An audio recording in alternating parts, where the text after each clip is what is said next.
Mungkin ada pertanyaan, mungkin gak sih kita bisa cover biaya kuliah sendiri pakai uang hasil kerja di Australia? Jawabannya adalah mungkin, kalau kalian ambil private college.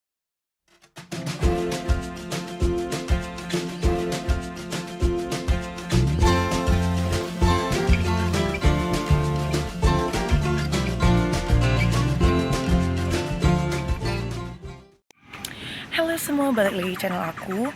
Dan hari ini aku lagi di luar nih, karena sekarang lagi lockdown dan aku tinggal di share apartment. Jadi sedikit awkward kalau aku rekaman di dalam, makanya aku sambil cari udara segar. Dan hari ini aku mau share ke kalian tentang universitas di Australia atau college di Australia, dan proses apply aku sampai biayanya, dan saran yang aku bisa kasih ke kalian gitu. Mungkin ada bakal background angin gitu ya. Nah, jadi kuliah di Australia itu ada dua jenisnya. Yang pertama itu universitas. Yang kedua itu adalah college. College, apa ya bahasa Indonesianya? College. Nah, sama kayak di Indonesia, universitas di Australia itu dibagi dua, swasta dan negeri. Dan yang terkenal itu adalah yang negeri. Jadi kalau di Sydney itu ada banget yang terkenal, USyd, University of Sydney. Ada juga UNSW, University of New South Wales. Terus kalau kayak di Melbourne, yang terkenal banget ada Monash, ada Melbourne University, ada juga RMIT. Nah, untuk biaya kuliah per tahunnya kalau di university itu sekitar 30 sampai 50.000 per tahun. Tapi kembali lagi tergantung jurusan apa dan universitas yang mana, di mana gitu. Nah, kalau college di Australia juga sama, dibagi dua, ada yang public dan private. Nah, untuk public, untuk yang negeri itu dinaungin sama pemerintah di masing-masing negara bagian. Jadi di Sydney ada sendiri, di Victoria ada sendiri, di Queensland ada sendiri. Namanya adalah TAFE. Nah, TAFE ini terkenal banget deh di mana-mana.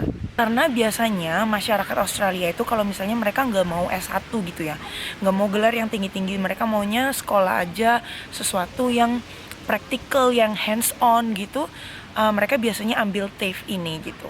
Untuk biayanya, TAFE itu sekitar 20.000 per tahun. Tapi balik lagi yang aku ngomong tadi, tergantung sekolah di mana, tergantung jurusannya apa. Bisa lebih mahal, bisa lebih murah. Dan di TAFE ini itu kalian bisa ambil gelar kayak sertifikat 3, diploma, advance diploma. Ada juga yang tawarin bachelor sih, tapi nggak banyak kayaknya. Lebih umum kayak sertifikat gitu atau diploma. Nah, selanjutnya itu adalah private college. Nah, private college ini itu sangat digemari sama murid internasional kayak aku contohnya.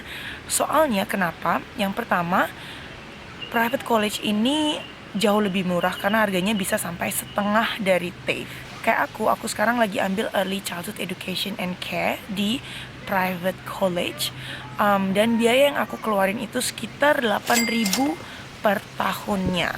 Jadi malah nggak sampai setengahnya dari TAFE. Yang kedua, private college itu less intense daripada TAFE. Jadi kalian bisa punya lebih banyak waktu untuk bekerja, dan dari situ kalian bisa cover uang kuliah kalian sendiri. Oke, sekarang aku ceritain prosesnya dari working holiday ke student visa, karena lumayan banyak yang nanya. Yang pertama, aku harus cari agent yang bisa bantu urus visa student ini ya. Jadi aku waktu itu sekitar 3-4 bulan sebelum visa aku habis, aku udah mulai tanya-tanya. Sebenarnya ini agak terlalu mepet karena banyak banget yang dokumen-dokumen yang harus dikumpulin, dan prosesnya juga lumayan lama. Jadi saran aku, kalian bisa mulai tanya-tanya, cari-cari setengah tahun sebelumnya atau bahkan earlier than that. Yang kedua, aku harus lengkapin dokumen. Dokumen apa aja yang kemarin aku submit? Yang pertama itu KTP, yang kedua itu akta lahir, yang ketiga itu kartu keluarga, yang keempat employment details, jadi kayak semacam CV gitu ya, resume. Yang kelima, travel history the past 10 years. Yang keenam itu GTE. Nah, untuk GTE ini kalian bisa buat sendiri, atau kayaknya ada beberapa agensi pendidikan yang mereka bisa bantuin kalian buat gitu, atau bantuin koreksi.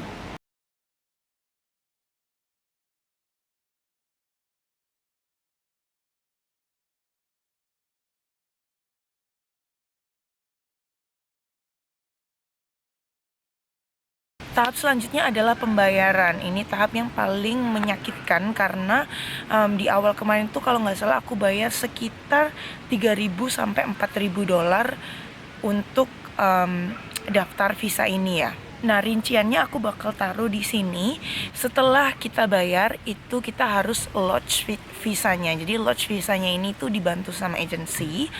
Waktu itu aku lodge visa ini tanggal 5 Desember 2019 dan tanggal 30 Desember 2019 bridging visa aku itu granted. Jadi bridging visa ini yang bakal menjembatani antara visa working holiday aku setelah working holiday aku habis dan sebelum aku dapat student visa. Jadi di antara itu namanya bridging visa.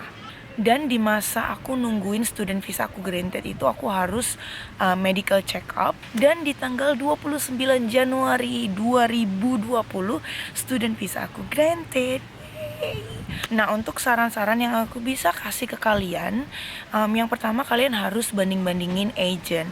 Nah, ini penting banget karena cari agent itu kayak cari partner bisnis gitu yang bisa kalian tanya-tanyain, yang bisa solve masalah-masalah kalian juga selama kalian kuliah.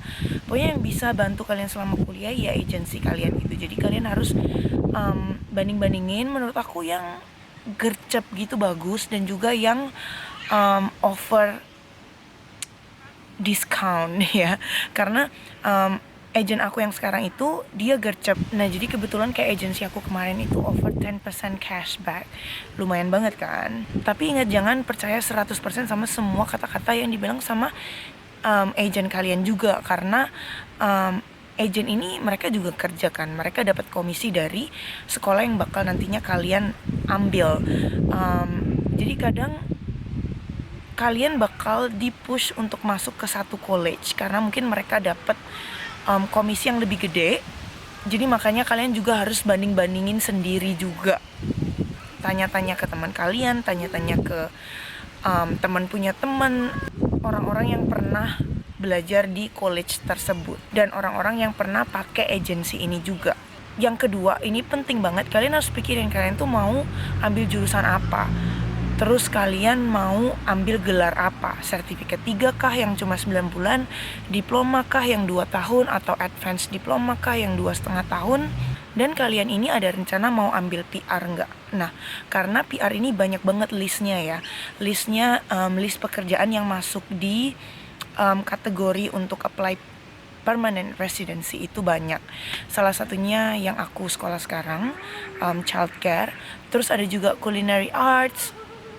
Banyak banget deh, kalian bisa cek listnya juga di websitenya government. Kalian mungkin udah harus cari-cari agensi itu dari kayak setengah tahun sebelumnya atau bahkan mungkin sebelum itu. Jangan kayak aku yang kayak 3 bulanan, 4 bulan. Terus aku kan waktu itu lumayan sibuk kerja juga, jadi kayak agak struggle gitu loh untuk ngomong ke agensinya, terus cari-cari sekolah, masih mikirin ini itu dan lain-lain gitu. Jadi semakin early kalian persiapannya semakin bagus. Tapi jangan terlalu early juga kayak 2 tahun sebelumnya. Mungkin satu tambahan juga, setelah kalian dapat student visa ini, ada beberapa kondisi yang bisa memungkinkan kalian untuk tetap tinggal pakai temporary resident visa. Balik lagi tergantung jurusan yang kalian ambil dan program yang kalian ambil. Kalau setahu aku sertifikat 3 gitu-gitu nggak bisa dapat temporary resident. Tapi kalau kalian ambil at least diploma, kalian bisa mungkin dapat temporary resident ini. Tergantung jurusannya juga. Kalian mungkin bisa lebih jelasnya tanya-tanya agensi, karena aku juga bukan agensi, jadi aku nggak tahu jurusan apa yang bisa dapat, jurusan apa yang nggak bisa dapat. Untuk di kasus aku, jurusan aku ini bisa dapat 18 bulan setelah aku lulus kuliah. Jadi selama 18 bulan itu aku bisa pakai temporary resident visa ini untuk tinggal di Australia dan cari kerja, mungkin bisa cari sponsor buat pathway aku dapat permanent residency. Kalau misalnya kalian ada pertanyaan, kalian bisa tulis pertanyaan kalian di kolom komen, atau mungkin kalian bisa DM aku di Instagram, aku bakal berusaha jawab. Oke, sampai di sini dulu videonya. Semoga videonya bermanfaat. Ya, sampai ketemu di video selanjutnya. Bye bye.